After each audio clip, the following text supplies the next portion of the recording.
G-Man Boxing. Do you know what I mean? Every single live he donates. I see him on other lives donating. He's got the bag on it.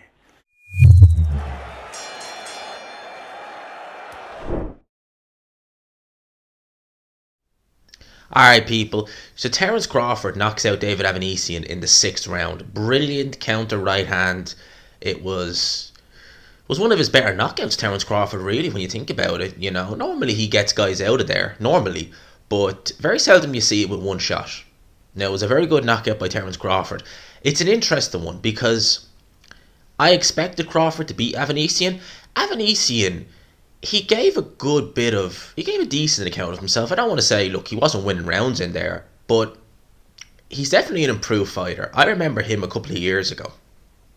Jeez, it would have been about 2014, 2015, maybe 2016, when he fought Shane Mosley. Now, Shane Mosley, ancient at this stage, and he went life and death with him. Then he obviously lost to Lamont Peterson, and he lost the Mean Machine, got stopped by him. I think he got stopped late by Mean Machine. So for me, I kind of was like, well, Avanesian, what really is he? But then he goes and has that run where he beats Leharaga twice, beats Josh Kelly, and, gets himself into this position. Now, against Crawford, he did what he always tends to do, which is just took up, looked to apply pressure, and, was it BLK? That's the name of this platform? They had Todd Grisham commentating. I don't really mind Todd Grisham as a commentator. I think he's alright. Delighted to hear Paulie back. Very happy to hear that Paulie was back. And they had Antonio Tarver. I've always liked Antonio Tarver as a pundit. I always found he was actually quite good, quite knowledgeable. So in terms of the broadcast team, I was listening to this morning and watching this, and I was like, oh wow, this is a good team. This is a really good team. They were basically saying that you could see how that kind of come forward style where he just squares up his shoulders. He is very open to the uppercut, and Crawford had a lot of success with that punch in this fight. But you could see how that style, to someone who isn't as experienced as Crawford, who's not as good with shot selection, as versatile, etc. You could see how that style could give people like Josh Kelly massive amount of trouble, and it did.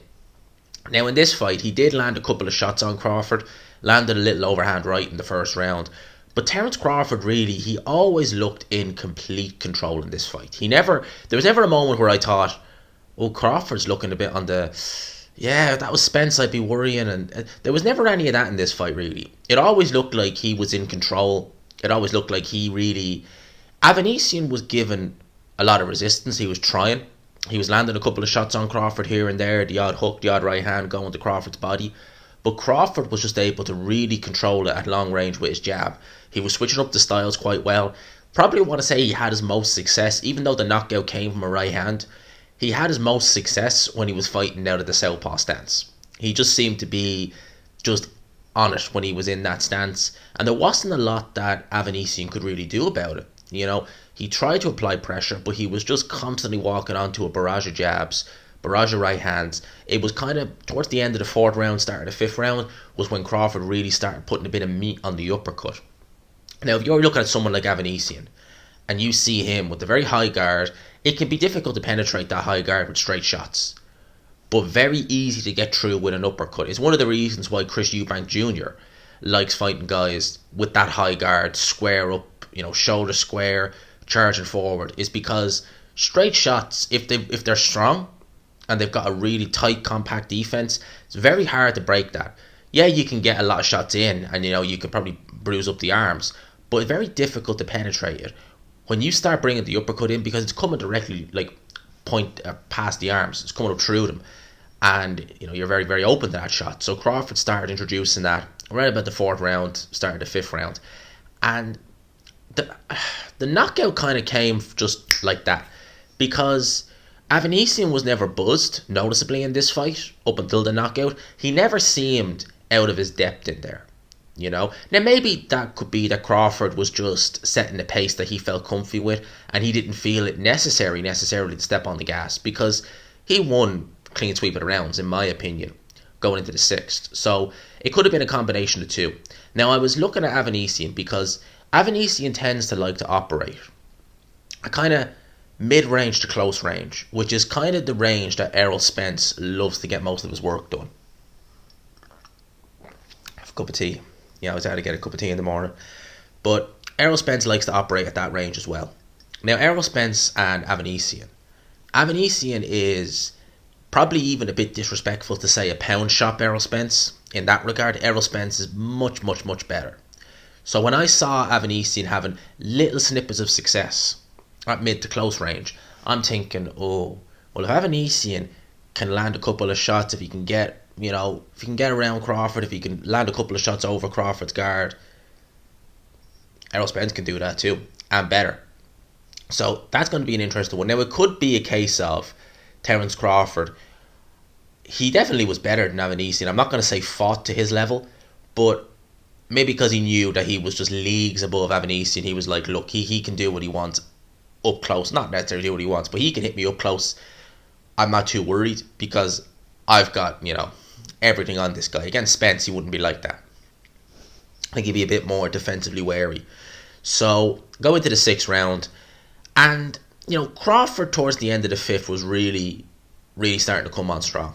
And going into the 6th, it was more the same. He was keeping Avanesyan at bay. And then Avanesyan goes, it was almost like, Avanesyan went in to attack Crawford. And it was I had to watch it a couple of times because I was like, it was so quick and sudden, the right hand. It was just like that it came through, landed bang on Avanesyan's chin. He fell flat on his back. Referee waved it off. Terence Crawford gets the win. Now, apparently Crawford got 10 million for this fight. Crazy amount of money when you think about it. And don't get me wrong, I'm happy I like watching Terence Crawford, so I'm happy to see him get however much money he gets, but it's just like, what? Like, how are they going to recoup any of that? Because that place did not look like it had any. Put it like this, with the buys that probably did on pay-per-view, which I would imagine probably weren't many, and with the gate, I would say they took a massive L on that fight. I would have said they would have took a massive. They would never have recouped any of that money. Maybe BLK, I think it's called. They're trying to, I don't know, maybe be like Triller, but maybe a little bit more savvy in terms of their finances. I know, say savvy in terms of their finances. They just paid Crawford 10 million to lose and lost money on that show. But maybe they're thinking, all right, if we can just pay these fighters big at the start and hopefully get them locked in and signed. I think Adrian Broner is going to fight on one of them shows in February. If we can get these guys in, pay them big at the start, and then maybe, we can get settled. Whereas it seemed like with Triller, it was just, here's the checkbook. Oh, the checkbook is closed. Cause why is the checkbook closed? There's no money. Oh yeah, we can't pay you. That's how Triller went. Apparently they're still looking at doing boxing, which is bizarre because they haven't even. They said after their last show they were doing boxing, then they said they were going back to it, but I haven't heard anything from them since. So that's the story with Terence Crawford versus David Avanesyan. Obviously, I want to see Errol Spence next. That's the main fight I'm looking for in 2023. That's the fight that really is number 1 on my list. It's undisputed at welterweight. It's a great fight. The longer they leave it, the more I kind of worry about how it will be competitive-wise, because I think it's a very competitive fight. It's 50-50. It really is 50-50. Pick him. Who do you fancy? But Crawford is, 36 now? He's getting up there in age, especially at welterweight. We talk about Artur Beterbiev up at light heavy, and you would say up at light heavy, cruiserweight, heavyweight, they tend to have slightly longer shelf life. Well, heavyweight they do have longer shelf life, but cruiserweight and light heavy you can go a little bit longer. Welterweight, I mean, there are very rare exceptions. Obviously, Floyd was still very useful. Floyd was very useful at 38, 39 really, at welterweight, as was Pacquiao. But Pacquiao, he did slow down. He did slow down noticeably after he fought Margarito. I think that was in 2010. His feet slowed down anyway. So how long does Crawford have? Because Spence is only, 32? 32 or so, give or take. So Spence still has a good bit of time. I know he's had a rough couple of years with, eye injuries, the car crash, etc. He was in another car crash the weekend, although I don't think this one was his fault. I'll talk more about that one in review of the week.